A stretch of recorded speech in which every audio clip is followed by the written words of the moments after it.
तो ये क्लियर हो गया? Yes, sir. Now note down the question number 9, 10 and 11. Note it down. Question number 9 is, what is the supply to be given to the VCC input of the 8086? Question number 10 is, what is the maximum frequency duty cycle of the clock signal given to the 8086? If the question number 11, if the content of data segment and base register is 2500H and 1000H respectively, from which memory location will the 8086 fetch the data while executing the instruction move CX, instruction BX is within bracket, that is effective address. Any data कहाँ से मिलेगा आपको? Just try to write the answer of this question.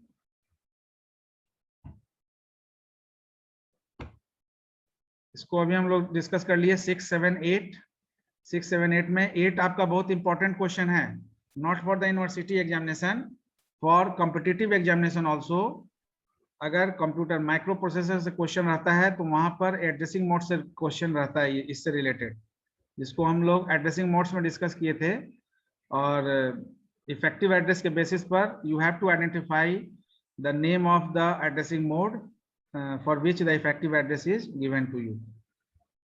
Now try to solve this question, that is question number 9, 10 and 11.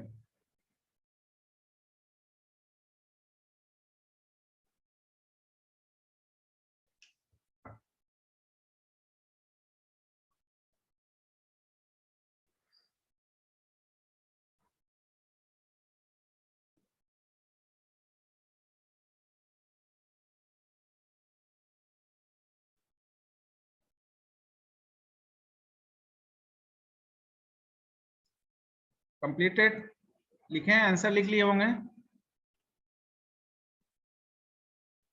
Yes sir. अभी जो नहीं लिखे, yes Mohammad Sadiq बताइए sir +5 volt. हाँ, what is the supply to given what is the supply to be given to the VCC input of the 8086? Yes, +5 volt. Okay. Yes sir. What is the variation percentage? Sir 10% sir. Plus minus 10%. Okay. Yes sir, +-10%. Rest of the student check it your answer. अपना answer check कर लीजिए. +5 volt is the DC voltage supply Yes, the right answer. through that VCC. Now question number 10, summary नाम बताइए. What is the maximum frequency and duty cycle of the clock signal given to the 8086?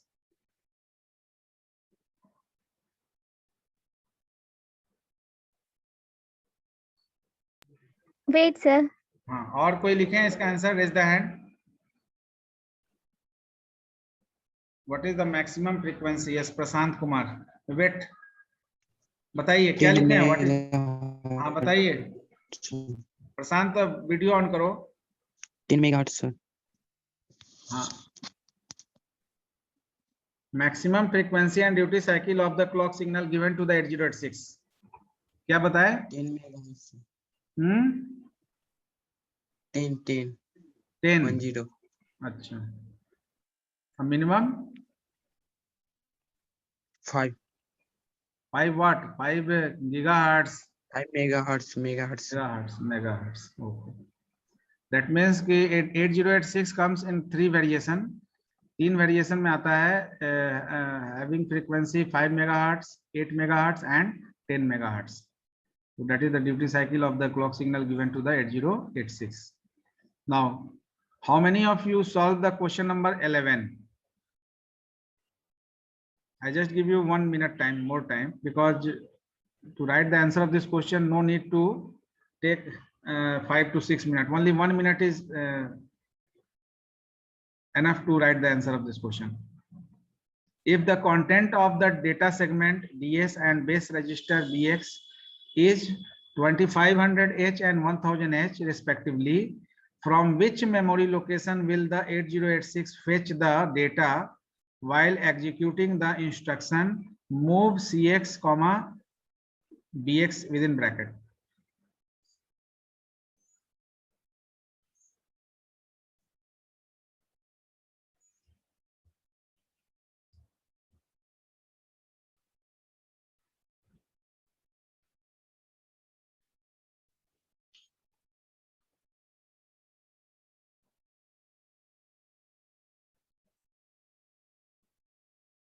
कौन लिख लिए इसका answer? Raise the hand.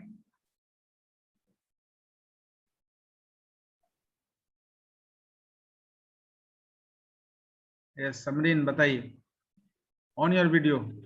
Sir हाँ बताइए। Sir sir 16 bit sir, क्योंकि sir AX BX तो सर 16 देने आता है। नहीं, यहाँ पर पूछा जा रहा है आपसे क्वेश्चन कि इस इंस्ट्रक्शन में from which memory location will the 8086 fetch the data while executing. इस इंस्ट्रक्शन को एग्जीक्यूट करने के लिए कौन सा मेमोरी लोकेशन से आपका 8086 डेटा को फेच करेगा? 16 और 8 क्या नहीं बताना है। इंस्ट्रक्शन को ध्यान से देखिए, यहाँ move CX comma effective address on the basis of base register दिया हुआ है। बेस रजिस्टर और डेटा सेगमेंट दोनों का एड्रेस दिया हुआ है, मतलब डेटा दिया हुआ है, कंटेंट।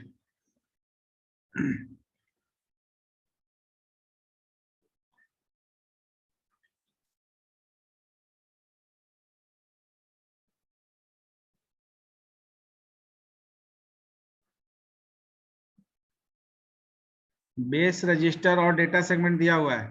जब हम लोग एड्रेसिंग मोड डिस्कस किए थे, दैट्स वाई आप जो डिस्कस कर रहे हैं उसको ध्यान से देखिए, क्योंकि जो PPT भी बनाएंगे उसमें भी आप FAQ को हम ऐड करने के लिए बोलेंगे। FAQ आप ऐड करना होगा आपको। सर डायरेक्ट यहाँ देखिए, यहाँ लिखे थे ना, BX is used for data segment, BP is used for stack segment. तो डेटा सेगमेंट BX अगर यूज हो रहा है इफेक्टिव एड्रेस के लिए, यानी डेटा कहां से रिट्रीव हो रहा है, कंटेंट कहां से रिट्रीव हो रहा है? Data segment sir, CX comma BX लिखा गया है, तो BX एक्चुअली डेटा सेगमेंट के लिए यूज होता है ना। तो यहाँ पर memory location will the 8086 fetch the data while executing the instruction क्या होगा? Base addressing mode sir. BX को तो यूज ही किया जा रहा है, तो BX आपका यूज किसके लिए होता है? कौन सा सेगमेंट? डेटा सेगमेंट के लिए यूज होता है। स्टैक सेगमेंट के लिए BP यूज होता है। तो डेटा सेगमेंट, जैसे आप एरे के केस में क्या रखते हैं? डेटा रखते हैं ना एरे में as an element. Yes sir. तो बेस रजिस्टर यानी बेस एड्रेस किसका एड्रेस निकालने के लिए यूज होता है? वही डेटा का ना। Yes sir. तो यहाँ पर उसी चीज को बताया जा रहा, पूछा जा रहा है कि आपका जो ये 8086 है कहाँ से डेटा को फेच करेगा जब ये इंस्ट्रक्शन एग्जीक्यूट होगा? तो डेटा कहाँ से मिलेगा? डेटा सेगमेंट से ना। Data segment. हाँ, तो आंसर इज डेटा सेगमेंट। ये क्वेश्चन कंफ्यूज करने के लिए दिया गया है, जो BS लिखा हुआ है वहां ऊपर में DS और BX, वो भी डेटा आपका कंफ्यूज करने के लिए दिया गया है, लेकिन हिंट देने के लिए DS डाल दिया गया है, क्योंकि आपको ये पता होना चाहिए कि BX is used for data segment and BP is used for stack segment. तो डेटा सेगमेंट और BX वहां देने का पर्पस ये है कि आप ये एक्नॉलेजमेंट आपको मिल जाए कि आपका जो BX जो इफेक्टिव एड्रेस में यूज हो रहा है बेस रजिस्टर, उसको डेटा कहाँ से मिल रहा है? फेचिंग ऑफ डेटा कहाँ से हो रहा है? डेटा सेगमेंट से हो रहा है। तो data segment is the correct answer. Otherwise आप डायरेक्ट बोलने के लिए बोल देंगे कि बेस रजिस्टर से आपका जो है डेटा रिट्रीवल हो रहा है, जबकि base register actually data segment के लिए यूज किया जाता है। Are you getting the point? Yes sir. Yes sir. तो आउट ऑफ 11 क्वेश्चन, हम कुछ स्टूडेंट जो है, मोस्ट प्रोबेबली 3-4 स्टूडेंट जो हैं वो ज्यादा ही एक्टिवली पार्टिसिपेट किए। बाकी लोग जो है वो थोड़ा सा आप जो है इंटरेक्ट करिए क्लास में। केवल ज्वाइन करके रोल नंबर अटेंडेंस बनाने से कुछ नहीं हो। बेनिफिट आप तभी होगा जब आप प्रॉपर ढंग से इंटरेक्ट करेंगे। तो for that reason I just organise a question answer session, because it is little bit, I think that कि ये वर्क करेगा आपको थोड़ा सा रिव्यू करने के लिए टॉपिक को, क्योंकि जो भी टॉपिक हम लोग डिस्कस कर रहे हैं, you are writing that topic in your notes and you are making notes, but still there is some incompleteness whenever you are not in a position to analyze the question which is related with that particular contents.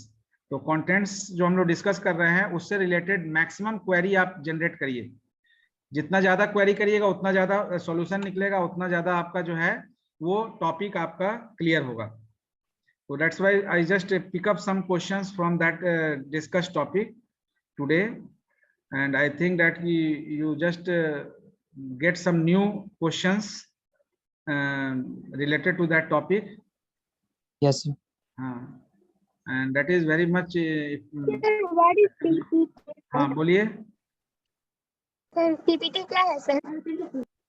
PP2 PPT power point Yes, sir, presentation. PPT. Power point presentation आपको जो topic दिया जाएगा, जैसे हम कोई topic एक दे दिए instruction format, तो समरिन एंड इट्स ग्रुप, जो भी आपका 3-4 लोगों का ग्रुप बनाएंगे हम, तो उस ग्रुप में के लोग को उसको प्रेजेंट करना है, सब लोग को बोलने का मौका दिया जाएगा, स्लाइड बाय स्लाइड वो अपना डिवाइड कर लेंगे किसको क्या बोलना है। तो वो उस टॉपिक से रिलेटेड जो कंटेंट शेयरिंग आप करेंगे, that is the part of PPT. And after completion of हाँ कंटेंट जो हम लोग क्लासेस में हाँ कंटेंट जो हम लोग क्लासेस में डिस्कस किए हैं, you just make your own. आपका वे ऑफ प्रेजेंटेशन चेंज होगा, डिस्प्ले चेंज होगा, व्यू चेंज हो सकता है, कंटेंट वाइज आप जो है उसको असिस्टेंस ले सकते हैं, जो हम लोग पहले से पढ़े हैं उसको आप डाल सकते हैं अपने स्लाइड में, ठीक है ना। बट आपको एलिब्रेट आपको करना है। हाँ टॉपिक दे दिया जाएगा पहले से। हाँ टॉपिक आपको नेक्स्ट वीक में टॉपिक असाइन कर देंगे, और उसके लिए कम से कम आपको 10 दिन का समय देंगे, ठीक है ना। Okay, sir. And after 10 days we just commence the particular PPT session for revision purpose। वो एक तरह से रिवीजन भी होगा, सारे स्टूडेंट जिनका छूट गया होगा उनका एक बार रिवीजन भी हो जाएगा। और जो भी हाँ मोहम्मद सदीक कुछ बोलना चाह रहे हैं। Yes sir. सर ये कंडीशनल फ्लैग और कंट्रोल फ्लैग को सर एक बार और डिफाइन कर दीजिएगा सर। हाँ basically in 8086 we have a status flag register, that means 16-bit register set में out of 14 register, one of the register name is a status flag register. That register is divided into 2 categories, conditional flag register and control flag register.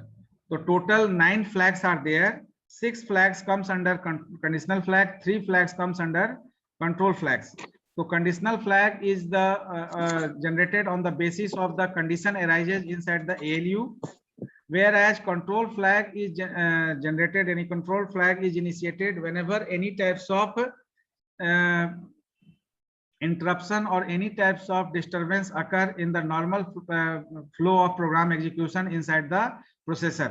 So if the processor affected by certain part of the code or instructions, then particular status flag is on, and that status flag is termed as the control flag because it controls the overall procedures of the processor. Processor के process को वो control करने के लिए use होता है, यानी that means like interrupt flag, trap flag, direction flag. These are some flags which is used to interrupt the normal program flow execution inside the computer. So conditional flag, whenever any types of condition arises in the ALU section of the computer, then the specific flag is on, and basically this flag register is containing generating 1 bit flip flop. तो ये 1 bit का flip flop आपका memory hold करता है, जिसमें either आप 0 या 1 allocate कर सकते हैं। 0 is allocated initially, that is the default setting of the particular flag. That means ये assume किया जाएगा कि initially आपका किसी भी तरह का कोई कंडीशन ऑन नहीं हो रहा है, कोई कंट्रोल ऑन नहीं हो रहा है। जैसे ही कोई कंडीशन या कंट्रोल ऑन होगा तो दैट 0 इज रिप्लेस्ड बाय 1। तो 1 is the value which is used for on the particular status flag register. Okay sir ये 0 कैरी और sign flag sir, parity flag sir, ये किस में आते हैं? Conditional flag, all are the conditional flag, because 0 कब होगा? जब आप एएलयू में कोई ऑपरेशन परफॉर्म करेंगे, लाइक 4 + 4 कितना होगा? 8 सर। -8 4 सर। -8 4 + 4 8 होगा। 0 हो जाएगा, 0 हो जाएगा सर, 0 हो जाएगा। हाँ, तो 0 आप 0 बोलेगा, तो आपका 0 फ्लैग ऑन हुआ, और -4 करेंगे तो यस सर। 0 के बाद -4 करेंगे तो -4 सर, -4 हो जाएगा सर। मतलब साइन फ्लैग ऑन कर दिया आपने, प्रीसीड कर दिया। पॉजिटिव को तो आप +4 नहीं बोल रहे थे, लेकिन नेगेटिव को -4 बोल रहे हैं। Yes sir. That means ALU में जो भी ऑपरेशन होगा उसके कंडीशन के बेसिस पर आपका ये फ्लैग ऑन होगा। इनिशियली सब Yes, sir. ऑफ रहता है। ऑफ रहने का मतलब है कि 1 बिट के जीरो इंफॉर्मेशन स्टेट में में sir. it is assigned by 0. Whenever any certain condition Yes. arises inside the ALU, the particular 0 is replaced by 1 and that particular flag 1. is on. तो साइन फ्लैग आपका on होगा, Yes, इसका sir. मतलब negative आप receive कर रहे हैं। Zero flag on होगा तभी आप Yes, जीरो sir. बोल रहे हैं, किसी रिजल्ट को जीरो बता रहे हैं। Are you getting the point? Yes, sir. Sir ये पैरिटी फ्लैग क्या होता है सर? सब फ्लैग बताएंगे। पैरिटी फ्लैग आपका जो है वो इवन और ऑड पैरिटी के लिए चेक करने के लिए यूज होता है, सेंडिंग एंड रिसीविंग मैसेजेस को। यानी कि जो मैसेज आप सेंड कर रहे हैं नेटवर्किंग में, आपका Yes, sir. Same message destination and पर पहुंच रहा है कि नहीं, उसके लिए पैरिटी चेकर लगाते हैं। तो ये भी आपका पैरिटी बिट भी आपका Okay, 1 बिट का होता है। तो पैरिटी बिट भी आपका 1 बिट का होता है। Yes, जैसे अगर कोई तुम्हारा कोई इंफॉर्मेशन है, मान लो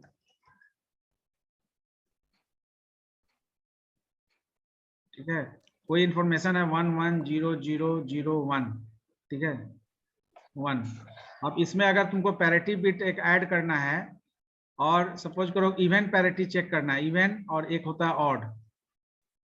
सेम इंफॉर्मेशन में इवन और ऑड दोनों देखते हैं। इवन का मतलब क्या है, ये 8 बिट का में 1 बिट हम पैरिटी बिट के लिए रख दिया, 7 बिट पर डेटा रखे 8 बिट कंप्यूटर के लिए, ठीक है।